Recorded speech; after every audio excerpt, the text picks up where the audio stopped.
Guys, magmukbang ako guys ng hilaw na okra. So, ang okra nito guys is sariwa pa kasi galing po siya sa puno at hindi po siya binili sa palengke. Kaya sariwang sariwa. So, ko lang kumain ito ng hilaw guys kasi may napanood ako isang vlogger guys na nasa ibang bansa yata siya guys.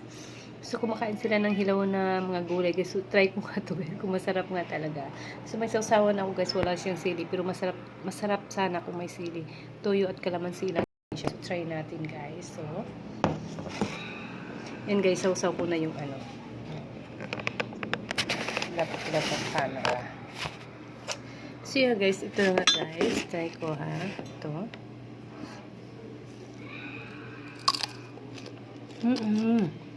Ang sarap pala. Saka ang lutong niya guys.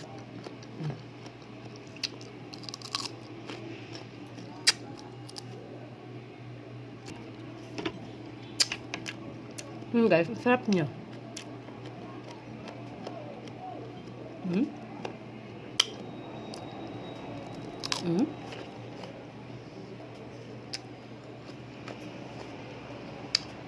Ang lutong niya guys, ang lutong niya.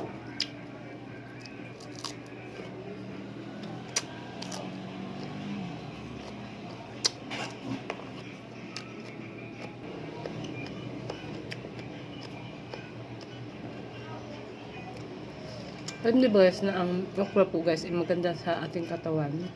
Ito nagsasala sa ating kidney. Tama ba ako guys? Pero yun pagkakaalam ko eh.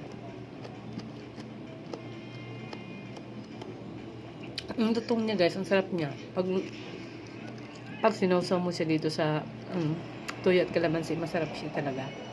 Lalo pag may sili siya. Yan. Kasi sariwa yung okra, kaya ano. Ito kasi guys, taga dito lang sa amin may tanim sila, pero wala itong abono, hindi ito binabunuhan. Kaya sariwa siya. Kasi sariling tanim lang siya, binigyan ng anak ko. Yan.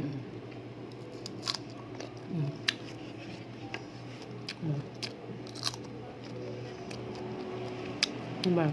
Sarap siya. Ang lutong na.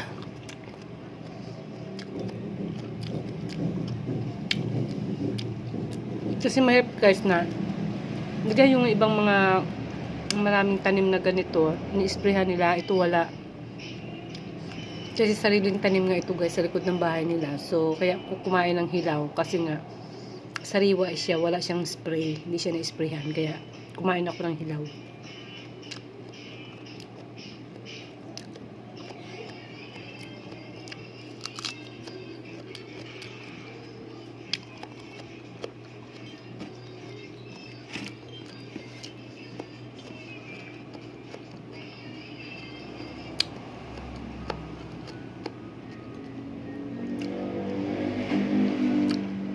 Yan.